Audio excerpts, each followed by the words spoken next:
আমার এখানে এখানে যে দেখেন দাগ, খামচির দাগ টাগ, হাতে দাগ টাগ, রক্ত বের করে ফেলছিল। আজকে আমি লাইভে আসছি একটা কথা বলার জন্য। আমার কাছে মনে হয় আমার এটা জানানো উচিত। সো আমি কখনো এইভাবে লাইভে আসিনি, ফর দ্য ফার্স্ট টাইম আমি লাইভে আসছি। সো আমি এই মুহূর্তে আছি হচ্ছে মানিকগঞ্জ।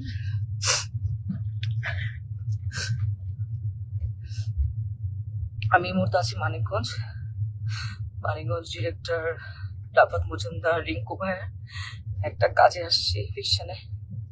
এখানে আমার সাথে আছে তানজিন তিশা,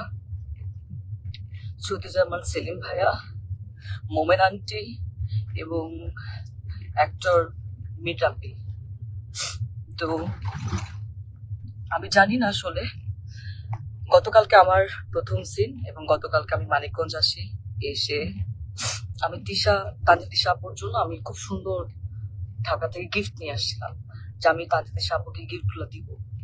কারণ আপু এত সিনিয়র, আপু একটা ফিল্ম করতেছে, আপুকে উইশেসের জন্য আমি আপুকে আসলে গিফটটা দিই, কিন্তু আপু গিফটটা নেয় না এবং সে গিফট অ্যাকসেপ্টও করে না, এবং সেখানে সবাই ছিল, সবাই দেখছেও।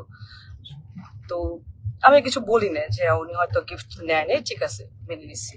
তো আমার প্রথম সিনে আমি যখন শুরু করছি তখন সেখানে প্রথম সিনে উনি আমাকে, সিনের মধ্যে ছিল না, উনি আমাকে মেরে আমার এখানে যে দেখেন দাগ, খামচির দাগ টাগ, হাতে দাগ টাগ, রক্ত বের করে ফেলছিল কালকে প্রথম সিনে।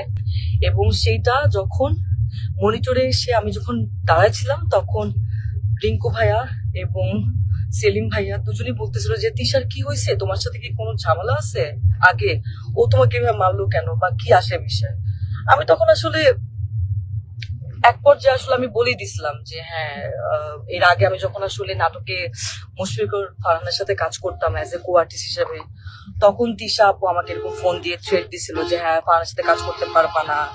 আমাকে না, আরো অনেককে আসলে এরকম উনি ফোন দিয়ে থ্রেট দিছিল, যে পায়েলকেও, কেয়া পায়েল, তারপর আরো অনেককে এরকম ফোন দিয়ে উনি থ্রেট দিছে যে কাজ করা যাবে না। তো আমি তখন বলছিলাম ওই সময়টা যে আপু কেন আমি কাজ করব না, আমি তো আর্টিস্ট, আমি তো সবার সাথেই কাজ করবো, ফারহান ভাইয়ের সাথে কাজ করবো, জুবান ভাইয়ের সাথে কাজ করবো, সবার সাথে। ফারহান ভাইয়ের সাথে কেন কাজ করবো না, কি সমস্যা কি? তখন আমি বলছি হ্যাঁ আমার ফারহান আমার জামাই হয়। আমি তখন আর কিছু বলি না, আচ্ছা ঠিক আছে মনে হয় পার্সোনাল ওনাদের ব্যাপার হয়তো। তারপরে এরপরে গিয়ে কিন্তু আমি ফারহানকে জানাইছি ফোন দিয়ে যে ফারহান তিশা আপু কিন্তু আমাকে ফোন দিয়ে এইসব কথাবার্তা বলছে, এইভাবে হলে তো কাজ করতে পারবো না। তো সেটাও তাও 1-2 বছর আগের কথা। যাই হোক, উনি হয়তো ওই ক্ষোভ বা এই রাগ নিয়ে আসে কিনা আই ডোন্ট নো। আজকে আমার সব সিন শেষ, আমি লাস্ট সিন। ওই সিনের মধ্যে লেখা ছিল যে আমি গিয়ে তিশাপুকে, সিনের মধ্যে লেখা আমি গিয়ে তিশাপুকে চট দিব এবং চট দেওয়ার পর উনি এখান থেকে চলে যাবে, এটা সিনের মধ্যে লেখা। তো আমি টেকনিক্যালি, আমরা তো টেকনিক্যালি কিন্তু আসলে আর্টিস্টকে আমরা যদি কেউ কাউকে মারে বা আঘাত করে আমরা কিন্তু খুব সফটলি টেকনিক্যালি সেটা করি। তা আমি তিশা আপুকে খুব আস্তে করে গালের মধ্যে জাস্ট একটু গালে হাত লাগাইছি। উনি চলে যাওয়ার কথা ছিল, কিন্তু উনি চলে না গিয়ে উনি সিনের মধ্যে, ক্যামেরা ওপেন ছিল, ক্যামেরা ওপেনে সিন চলতেছে মানিকগঞ্জে, এখানে অনেক মানুষ ছিল, তারপর ডিওপি ভাই আরো সবাই ছিল, এডিটর সবাই ছিল, উনি ওইখানে আমাকে এমন ভাবে মারছে আমার গালের মধ্যে এত জোরে জোরে মারছে, আমার গাল, আমার চোখ ফুলে গেছে। আর আমি আমি আমি মানে কথা বলতে পারতেছিলাম না, আর আমার এই জায়গাটা এত জোরে লাগছে, তো আমি নিতে পারি নাই। এন্ড উনি এটা ইন্টেনশনালি করছে, এবং করার পর আমি বললাম যে আপু এটা কি করলেন, আপনি কেন মারলেন আমাকে, আপনার তো এটা সিনে ছিল না। এন্ড উনি আমাকে যা তা গালাগালি শুরু করছে।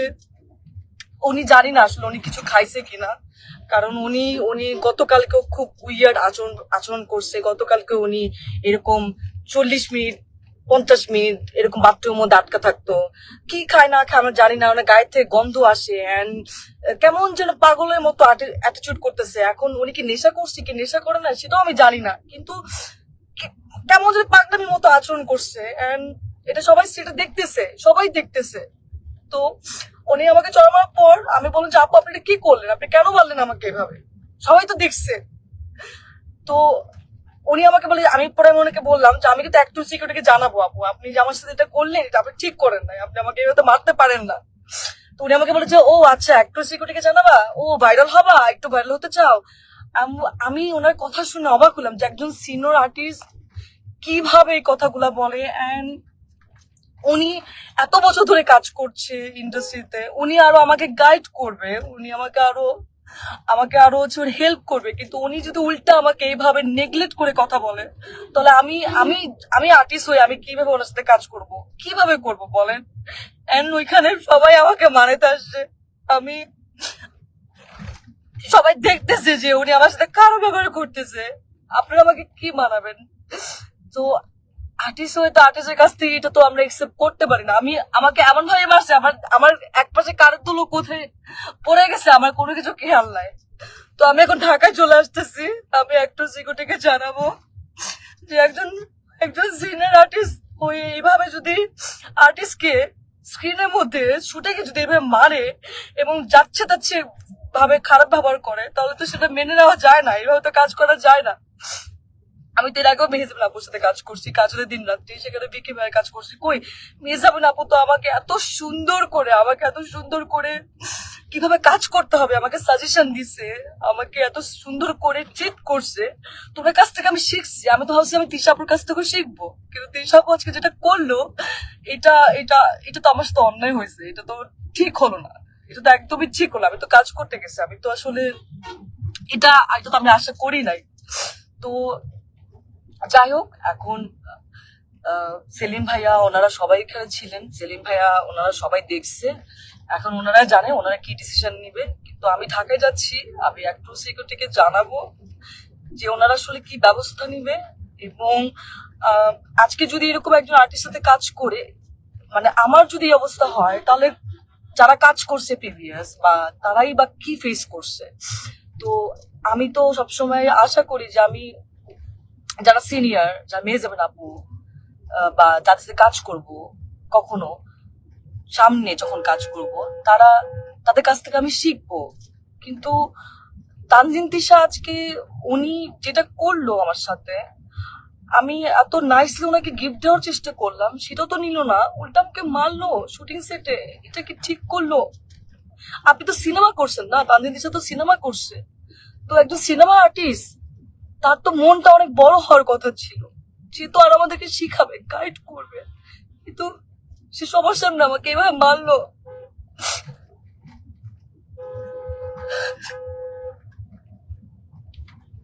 যাই হোক, আমি ঢাকায় যাচ্ছি, আমি আমি আমি একটু সিকিউরিটি ওনাদেরকে জানাবো, দেখি ওনারা কি ব্যবস্থা নেয়।